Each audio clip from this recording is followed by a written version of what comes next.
All right, we'll get started in like a minute.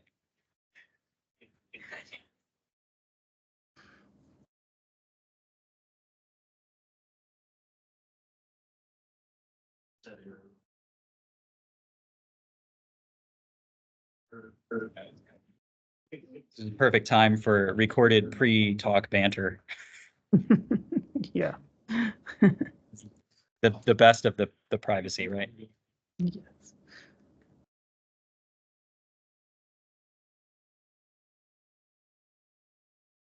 All right. The bell marks the beginning. Hello, everybody. How you doing? Cool. Welcome to today's cybersecurity seminar. I'm really excited today to introduce Jen Caltrider. Jen is the director of the Privacy Not Included initiative at Mozilla and is a storyteller who's dabbled in AI, covered technology as a CNN journalist, and has work that's been featured in the New York Times recently. So please help me in welcoming Jen. Hello, everybody. It's nice to be here. I really appreciate being here. I know it's like late in the day, it's late in the semester or quarter, whatever you're on, but I'm always eager to talk about privacy because I'm a privacy nerd and I appreciate you being here. So apologies in advance if I ramble. I sometimes get excited when I talk about privacy and go off on tangents. So please feel free to rein me back in. Let me see if I can work all this technology we have going on here. So hopefully you're now seeing, I can't tell what you're seeing on the slide. So hopefully it says why me, and I've said kind of already addressed that, but good rule of thumb whenever you talk to people is tell them why they should care what you say. I learned that a long time ago. So why should you care what I say? Well, I studied AI way back in the day. I worked on my master's degree in artificial intelligence at the University of Georgia, and quickly learned during my studies there that I absolutely suck at writing code. I am not a computer science person, but I am a storyteller. I grew up in rural West Virginia, and storytelling was what we did in rural West Virginia. And so rather than actually complete my master's degree in artificial intelligence, I went and started working at CNN. I was CNN's actually their first tech producer, where I covered technology way back in the day when it was quite a Wild West. It's still a Wild West, but it's a little different than when I covered it. And that's where I learned about technology and storytelling and the idea of translating complicated concepts into language that everyday people could understand, mostly because I'm an everyday person and I don't understand complicated concepts very well. And so my path led me out to Mozilla. And back in 2017, I started Privacy Not Included kind of on a dare. Mozilla is probably, a lot of you know, is most famous for creating the Firefox web browser, but it's actually a nonprofit. And it's a nonprofit, it's mission driven with the goal of trying to make the internet better. And I was tasked with talking to people about privacy. And I wasn't a privacy researcher then. I was a storyteller, a digital storyteller.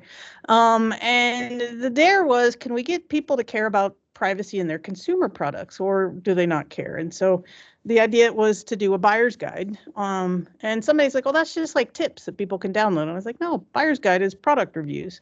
And they said, well, we don't have the resources to review products, and we didn't. But the great thing about Mozilla and the world in general is if you put your mind to it, you can accomplish anything. And so that first year in 2017, we reviewed 48 products for privacy and security, and people seemed to care enough that they let me keep doing this. And up till now, where we've reviewed the privacy and security of hundreds of products and apps to let consumers know which ones are doing a better job with their privacy and which ones aren't. And let me tell you, it's getting depressing out there. But I think the reason that I like doing this is I love privacy. I laugh. I live exactly where you'd think a privacy researcher would live. I live on 64 acres in the middle of a lake, just south of the Canadian border in Vermont. It's about as private as you can get. But I also love technology. I'm a geek. I love the tech gadgets and toys. So that's why you should care. So I can't really see your hands very well, but I'm going to ask you if you care about privacy, which I hope you do, but no shame if you don't. If you do care about privacy, raise your hand and keep it up. Oh, good. Yeah, I can't tell, but raise your hand really high, wave it around, get excited. Woo, privacy. All right, so who here has read your university's privacy policies? Keep your hands up if you have. I can't really tell, but I'm assuming there aren't many hands up. Is that right? It's funny because is that true? Is that true, Sid? I can't. Yeah, nobody. Okay. It's funny because Sid and I actually tried to track down the privacy documents for the university there. I was going to read them before I came to talk to you, and I had a really hard time finding. The website has a privacy policy. There was some basic private documentation, but I wasn't able to track down the privacy documentation for the personal information that the university collects on you. And as somebody who went to college, I can tell you that they're going to keep tracking you down long after you've graduated, asking you for money and for other things. So they have personal information on you. They probably have a lot of personal information on you. But it's interesting that everybody in this room, or probably everybody in this room, says they care about privacy. But when it comes to the personal information that, say, our university has on you and how they're going to use it, we probably don't have many answers to those questions. Is that safe to say? Yeah. And therein lies the problem with privacy, right? Everybody says they care about it. But when it comes to what you can do and what control and how much effort it takes to actually understand what data we're giving up in this day and age, it gets way more complicated. And it's way more complicated than it should be. And that's one of the problems. There are a lot of problems with privacy. And it gets worrisome from my perspective. We'll talk about that more here in a second. So I'm going to just tell you a little bit about privacy research. I have some happy faces there. So yay, privacy research. So as a privacy researcher, what I do, I spend a lot of time reading privacy policies. I know that this is as boring as it sounds. The interesting thing with reading privacy documentation and legal documentation is the devil really is in the details. It's just amazing what you find buried in privacy policies, and only somebody that has read hundreds of them gets excited when you find a nugget like Nissan saying they can collect information about your sexual activity. That's like, ooh, a privacy researcher like gold right there. But when we do privacy research, I'm just going to run you through what a day looks like. When we do research, we look for and apologies, I probably have a lot of typos on here, but I didn't proofread it. Forgive me. What information does a product collect? How much of it does it collect? Is it sensitive? Does it collect information that it needs to provide the service, or does it go way beyond that? That's that concept of data minimization that you might have heard about. How is that information used? Is it used only to provide the service, or does the company use it for other purposes, like making money by targeted advertising, selling it to data brokers, things like that? Who has access to that information? Does the company keep it and kind of keep it close, or do they share it with a lot of affiliates and third parties and public sources, sell it to data brokers? Who is the information shared with and for what purposes? I kind of just addressed that. But who has the access to the information internally and who has access to the information externally? Do I have any control over that personal information that's gathered? Can I delete it? Can I access it and make sure it's correct? How long is that information retained for? What is the track record? This is one of my favorite questions that we research, is what is the track record of the company? And this is something that I call it the Facebook research question, because Facebook could write a privacy policy that actually sounds somewhat decent. But if you look at Facebook's track record, it's horrible at privacy. And so we ding companies that have bad track records at privacy. Does the product have good security practices, strong password requirement, uses encryption? Does it have a privacy policy? And then lastly, this is something that we're starting to look at more. And it's an interesting question, and it's, does the product use AI? And if so, is there any transparency into how the AI used? Do users have any control over it? And this is kind of where we are now. And then I'm going to talk a lot more about privacy and AI as we go forward. But that's just kind of what we look like when I talk about doing privacy research and when I encourage consumers to think about privacy. These are the questions that I look into and try and ask and answer and give people the information that they could find useful to make decisions. So 3 rules of privacy researcher: privacy policies suck. I actually rarely recommend anybody read a privacy policy because they're not written for us. They're written by lawyers and for lawyers. And most of the time they leave me more confused than before I read them. And I do it for a living. Not to say that you should never read a privacy policy. It's actually informative, even if it leaves you confused and lost. That's informative. But they suck, and that's a problem.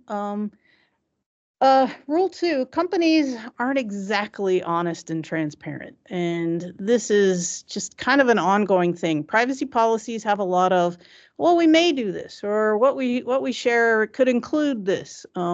Or they'll say they'll do something and they'll turn around and do something else. Just yesterday, actually 2 days ago, Senators Ed Markey and Wyden sent a letter to the FTC calling out car companies who were sharing data with law enforcement without requiring a court order, which is something they promised consumers they would never do.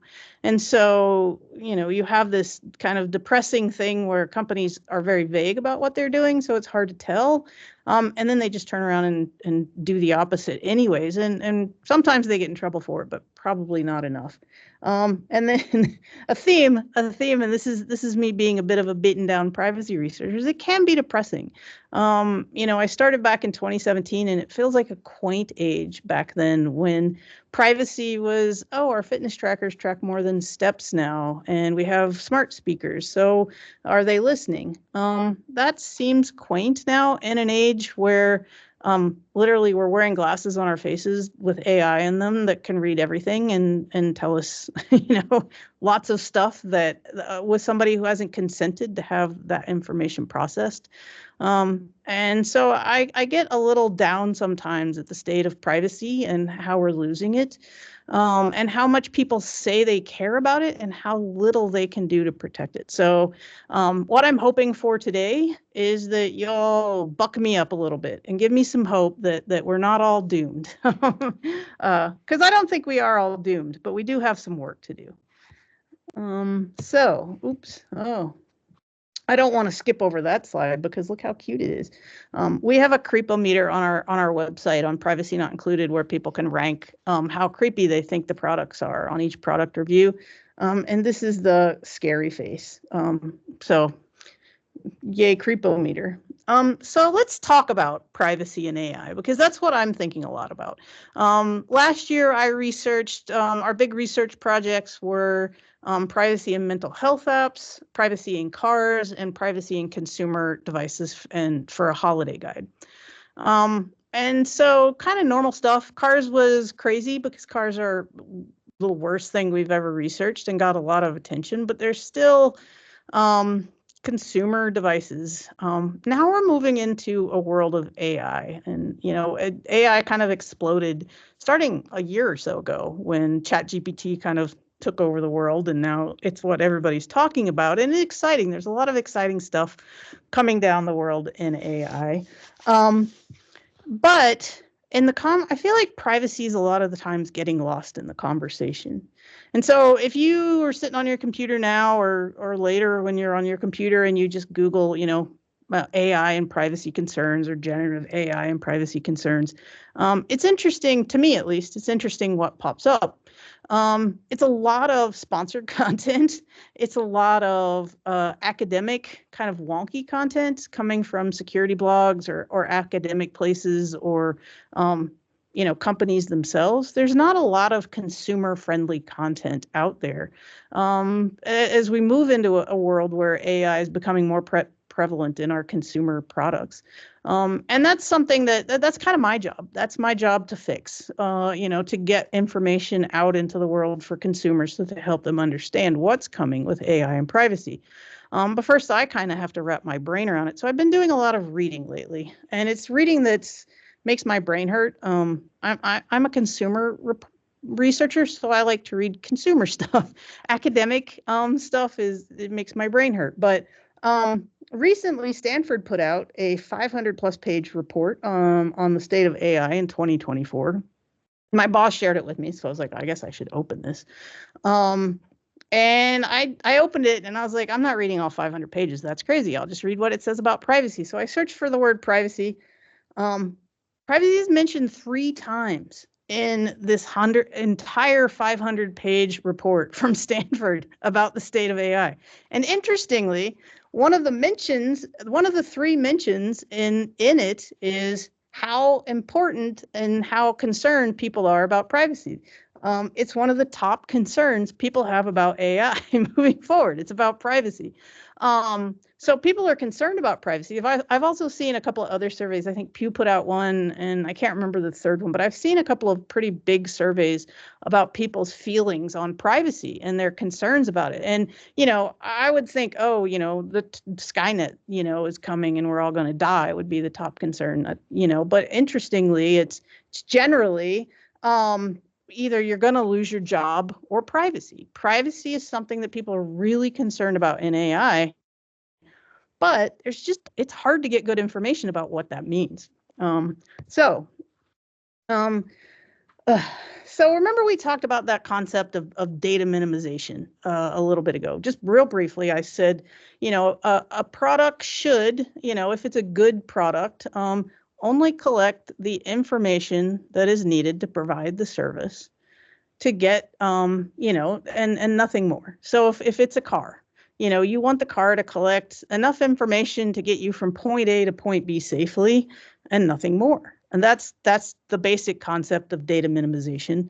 And that's what we look for. It's something would be great. It's not something that really exists in the world anymore, but because people want to collect as much data as they can to make money off of it.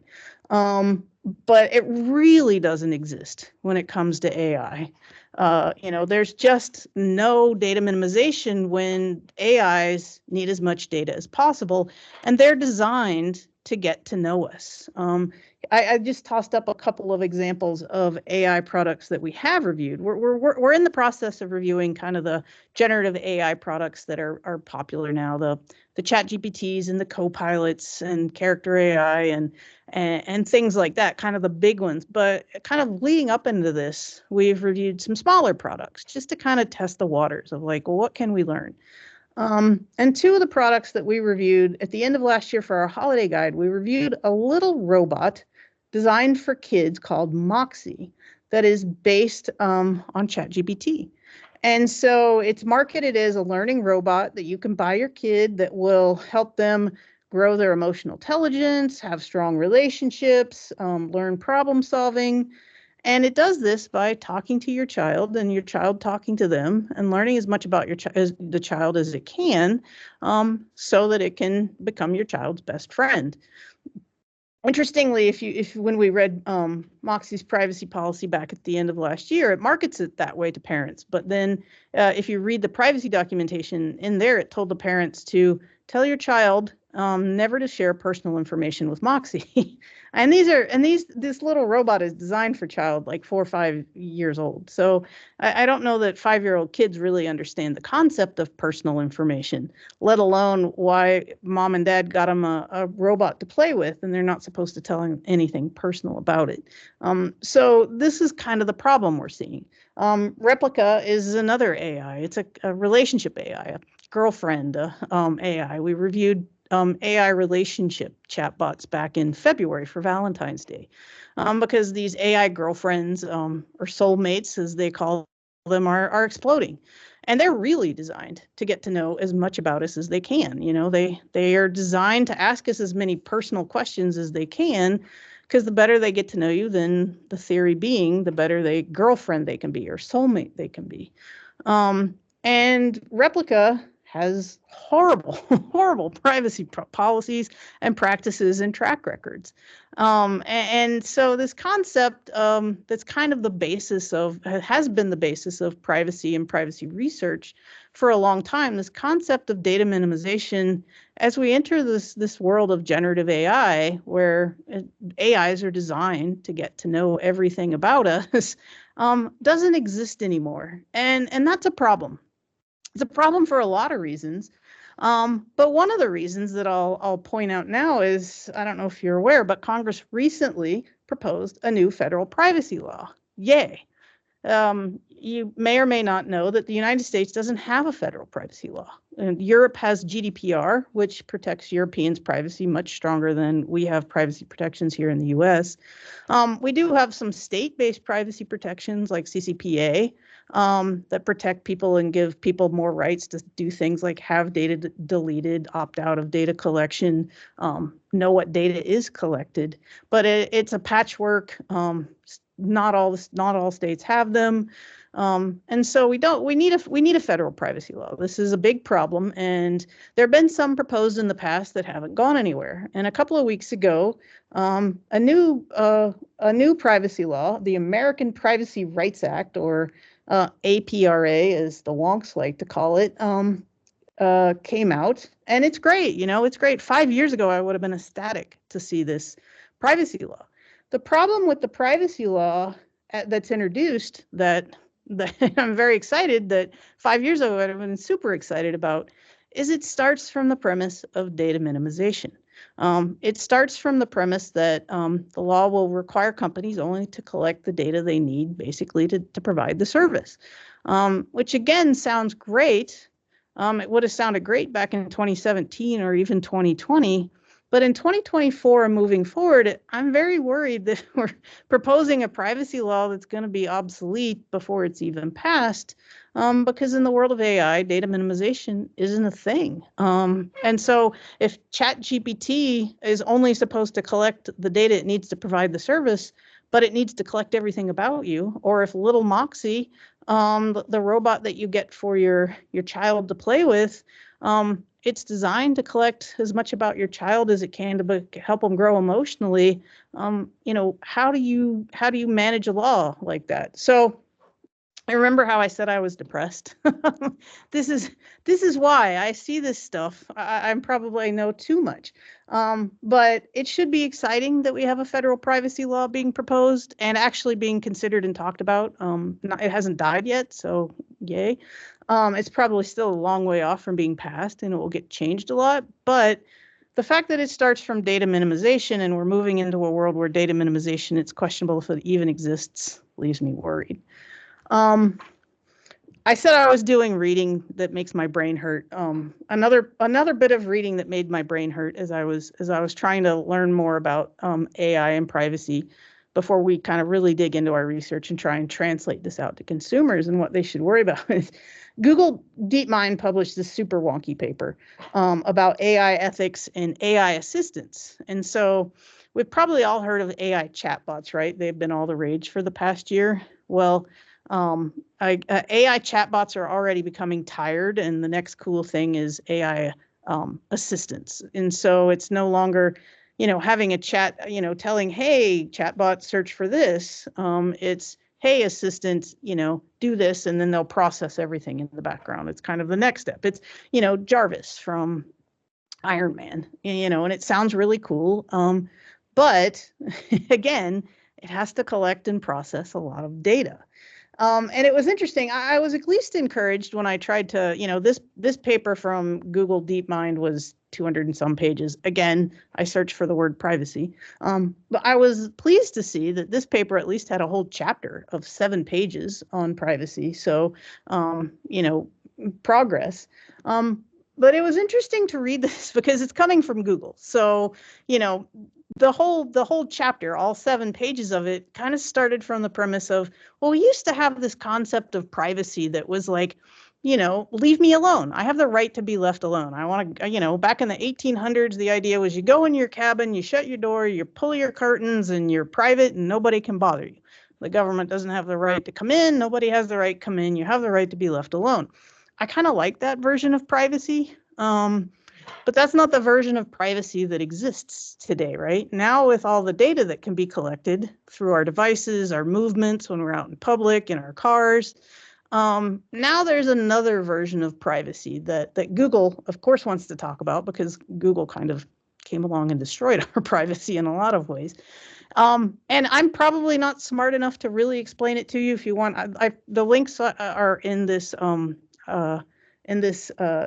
deck, and I think we share them after them if anybody really wants to dig into this. But their idea of kind of modern privacy is it's all contextual.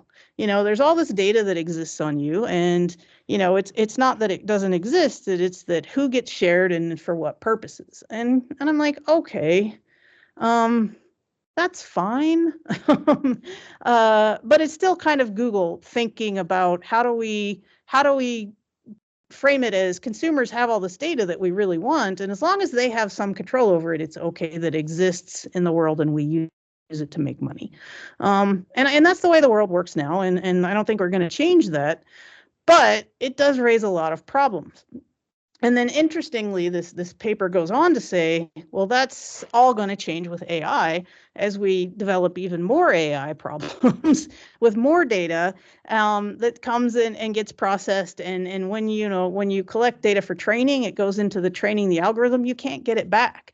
And it has to collect a lot more data than ever before to be useful. So interesting paper that I read that, again, left me depressed.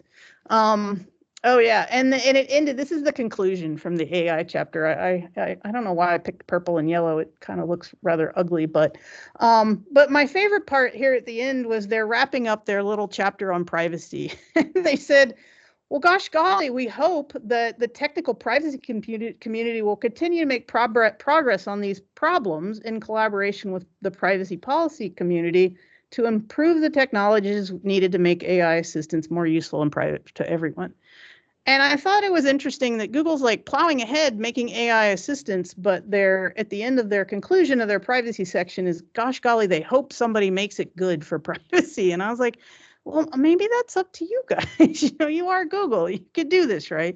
I might be being a little hard on them. I'm a cynic. So, but I found that funny that they were kind of crossing their fingers and hoping for the best. And I was like, you guys are Google. You should do better. So what other concerns do I have about AI and privacy? Well, let me continue. This is getting a little more into the consumer realm.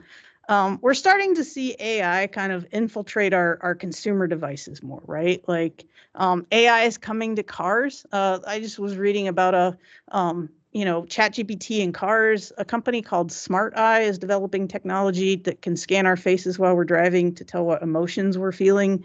And that's exactly as creepy as it sounds.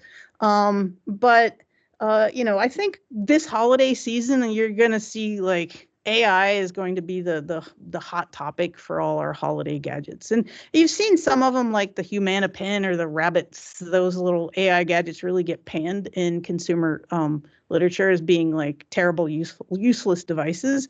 But that doesn't mean that that's going to be the end of things. I think AI being integrated into not just our apps, but our devices is the way of the future. There's already an AI toothbrush. I don't know why. But this one is the one that really creeps me out. I am not a fan of Meta/Facebook. They are absolutely horrible at privacy. They're the worst. They collect so much data. They're greedy about it, collecting it from every corner of the world that they can, and then they treat it horribly. They don't respect it. They just run around and pay fines and do terrible things for privacy. But they make these. They teamed up with Ray-Ban, and they make glasses that you can wear on your face that have a camera built in and can record the world around you. And that's creepy enough, right? But now they've incorporated multimodal AI into their Ray-Ban sunglasses. And from what I could tell about this Verge article, again, I shared the link in this deck, so if you want to read it, you can. But it was kind of, this is all in its infancy, but you can see where it's going. And the author was talking about how her and her husband love to put the glasses on and use it to like scan the squirrel and see what the AI said it was, or scan the tree and see what it could tell. And so great, now we can wear glasses that we can have on our face and walk into the world and record everything around us, whether people know we're recording or not, and it's going to tell us what's going on in the world. And right now it kind of struggles to say that's a squirrel versus that's a groundhog. But again, infancy. Here's what I think is the future of this. I don't know if anybody's seen the Terminator, but this just reminded, as I was reading this article, I was just reminded of Arnold scanning the person whose clothes he wanted to steal when he first landed on Earth to come back and kill everybody.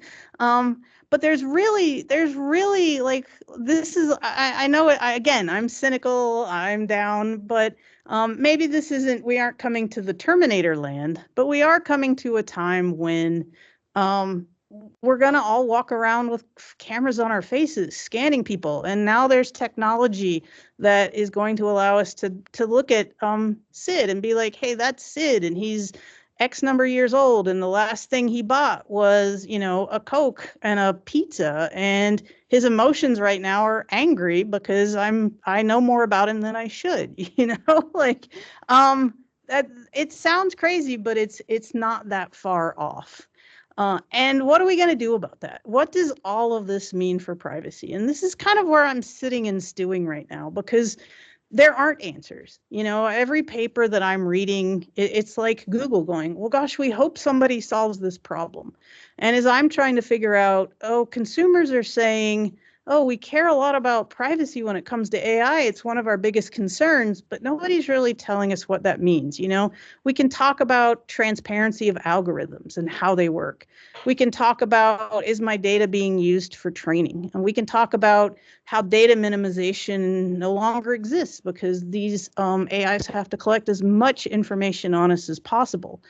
But that still leaves more questions than answers. Well, what does it mean if my data is used for training? Is that a bad thing? Sometimes it sounds like it's a terrible thing, and I should always opt out of having my data used to train algorithms.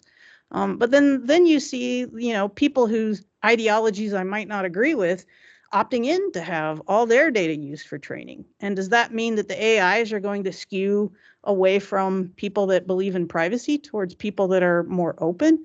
And what kind of bias does that mean we might be injecting into our algorithms? That's a concern. All this data that's being collected with AIs now has to be stored somewhere. How secure is that? Who has access to it? If the government comes knocking, do we have to share it? Probably yes. There's just a lot of information out there that could get us in trouble in this day and age.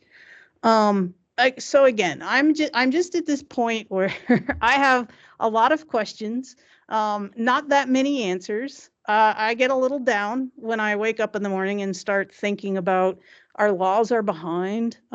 People don't have a lot of control right now. We're heading towards a future where the glasses on your face could tell people what my emotion is, or how much I weigh, or where I just came from. There's not a lot to stop a company from doing that right now.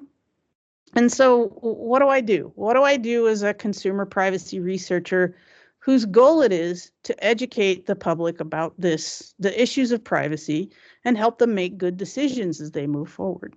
I'm still thinking about this. And, like I said, we're digging into the research that we're doing the chat GPTs and the co-pilots, and we're going to dig deep into everything we can find, reading lots of, I don't know if you've ever looked at any of Microsoft's or Google's privacy documentation, but it is mind-numbingly complex. And so that's where we're going to start. Hopefully we'll come up with some good stories that we can tell that will actually help consumers understand the problems and give them things that they can do to help it. But right now I don't have any answers. And so I was kind of excited to talk with you all today just to get your thoughts. How do you feel about privacy? What are your concerns when it comes to AI? And what questions do you have? So that's kind of my spiel. I have lots of stuff that I can talk about further, but I'd also like to open up and hear what you guys think if you're not too depressed to talk. Please join me in thanking Jen for her talk. I'm going to stop sharing. All right, you got a question, please? raise your hand and get it addressed. This is step.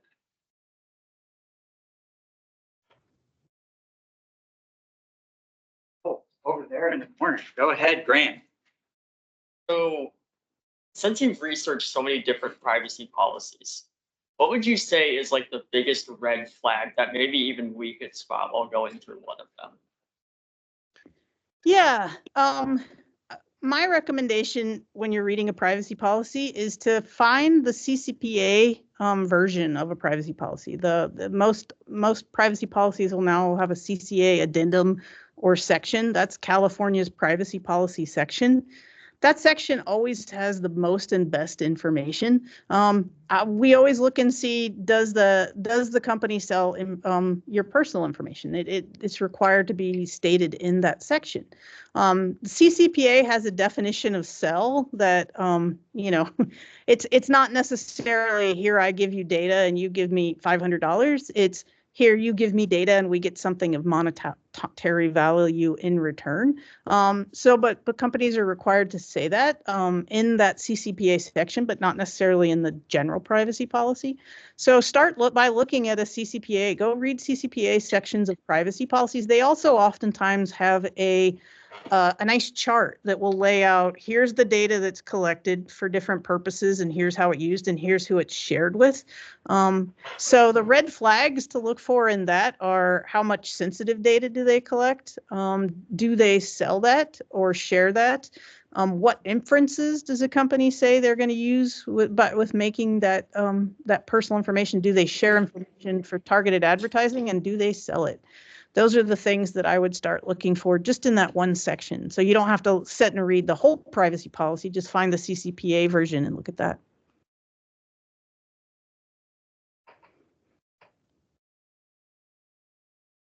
What do you say is the biggest, like, what would be the winning thing if, like, we could get AI explainability down?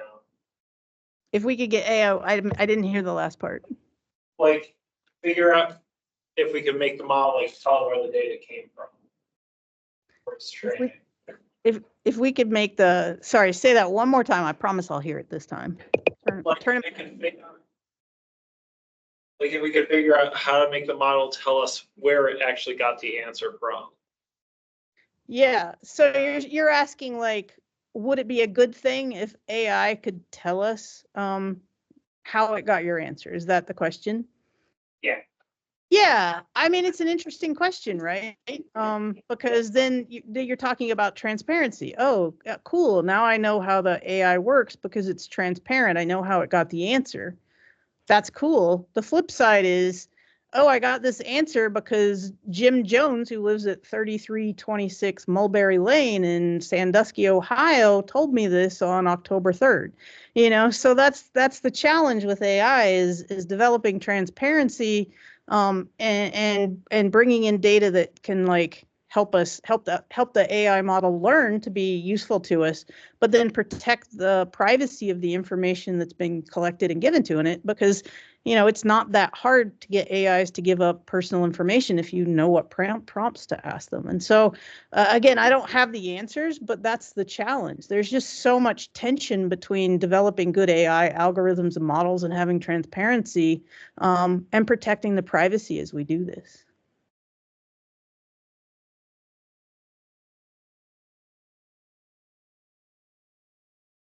What would you say is it some like red flags that's like not directly stated in an article, but like when you see this maybe like in their in a company's documentation or something that normally that kind of like tips you off that might be like the head of the iceberg kind of deal? Yeah. When I read privacy policies, I see a lot of things that say we may collect this data. We may use your data for these purposes. The data that we collect includes, and then a list of a few data points. These are all very vague statements that mean that they could do this and they could do a lot of other things. It's a problem, because like I said, privacy policies are written by lawyers for lawyers. And so lawyers like to protect themselves and the company. That's their job.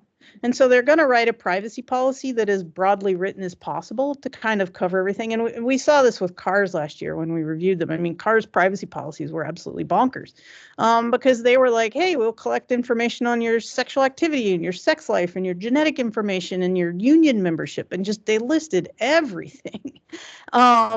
And we called them out for it. And of course, the companies are like, oh, gosh, we don't actually collect that. We just have to say that in our privacy policy in case we accidentally do collect that.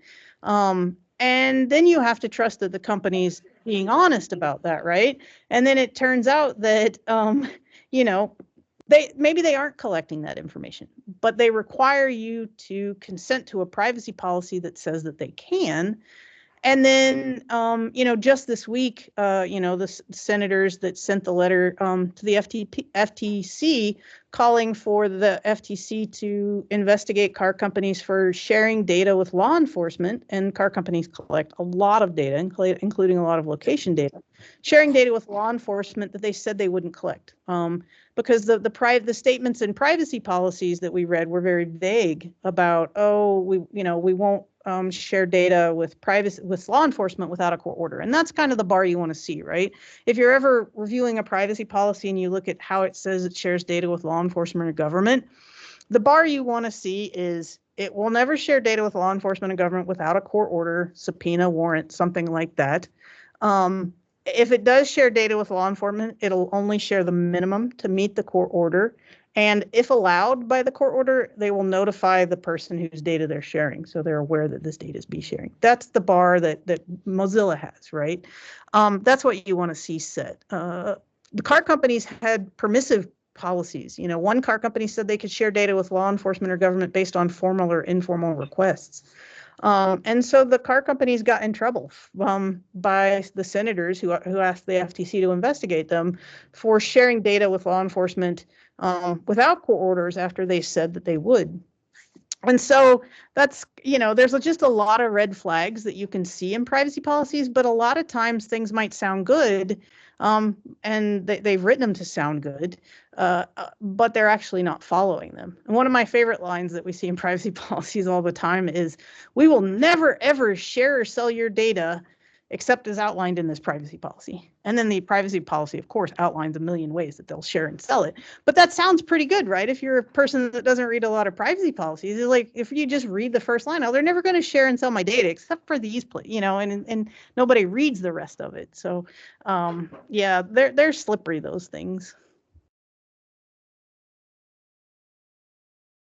So you talked about the APRA. I should have written down what that stands for, but passing laws that regulate much more strictly than what we have right now, privacy and how that's collected, and it's based on data minimization. You said that's probably not going to be enough with how AI is going to be needing a lot of data moving forward. So how would you recommend, if you had a recommendation that everyone would say, that's a good idea, what would you recommend to change about that policy to make it better for AI? Yeah, this is a great question. And I'll start with, I am not a policy expert. And the law is called the American Privacy Rights Act. If you want to write that down. The link that I have is, there's a little cheat sheet that outlines what it does. You know, the concept of data minimization is a good one. It's definitely a good one. The problem is with AI, it's not going to exist for very long. So, you know, I really like the idea of us taking like 100 steps back. And so, you know, data was ours for the longest time, right? Like, we could decide what we told people about ourselves and what we didn't. You know, the biggest concern back in the day was, you know, writing your social security number down on a piece of paper that you sent in the mail or something like that. That was kind of a big privacy concern, and maybe I just dated myself, but then the Googles and the Facebooks of the world came along, right? And they started creating products that were designed to collect our data, and then they captured that data and they used it to make money. And this all just kind of happened while we were having fun, you know, building websites and creating GIFs and doing dumb stuff on the internet. And we didn't really pay that much of attention to it. It didn't seem like that big of a deal. Who cares if they want to target me with an ad, you know? But over time, we've just kind of gotten used to the fact that a big company is going to collect and own our personal information, and we don't have a lot of control over it. And what if we flipped that back around and said, no, that's not working for us. And what if we said, I'm going to own all my personal data. And maybe I have a device that sits next to my coffee pot in the kitchen, and it has all my data on it that I want to sit on it. And then when I'm doing something online or asking my AI assistant something, either they process it all locally, or if it has to be shared out to a company, I decide, yes, share this information out with the company only for this purpose, delete it right then, and then, I keep control of all my data. It sounds like a fairy tale, I think, at this point, but should it? Shouldn't that have been how it should have been all along? That our personal information is ours to own and to control, and the companies should have to ask permission to use it only when they need it, and then we should be able to revoke that permission at any time and not worry that they're going to use it for things that we don't want it to be used for. So I think if I could wave a magic wand and create whatever policy I wanted in a world that I would like to see, that's how it would look. Not that that doesn't come with problems. I mean, we would have to secure that data that's sitting on the device next to your coffee pot, right? But I would feel a lot better about me securing data. I mean, I could at least I can unplug it when I want, right? Versus all that data sitting in clouds on company servers all around the world being shared back and forth and used for Lord knows what.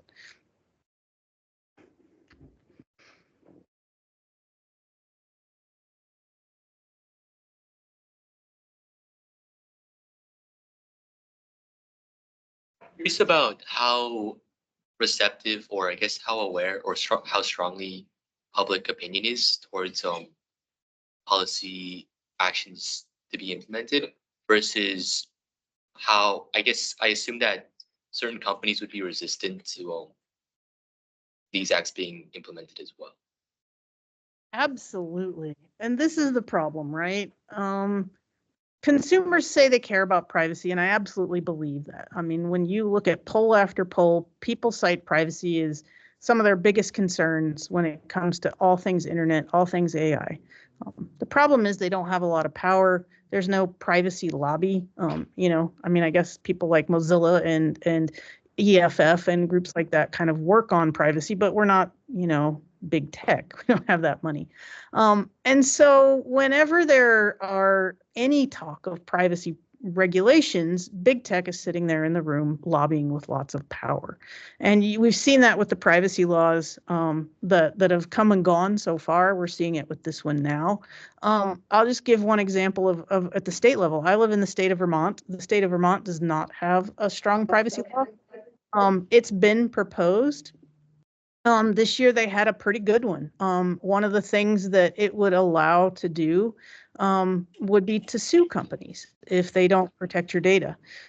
Companies come in and lobby against that and say, oh, no, our consent model, that's how it should be. They shouldn't be able to sue us.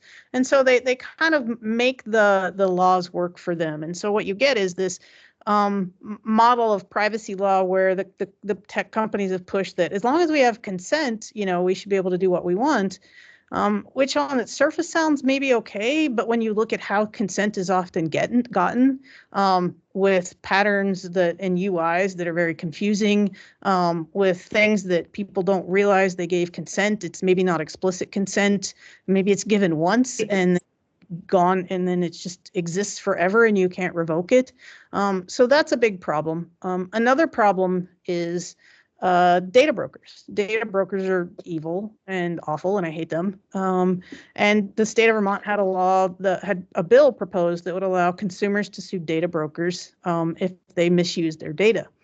The data brokers came in and lobbied and said, oh, consumers shouldn't have any right to sue us because we don't have a direct relationship with consumers.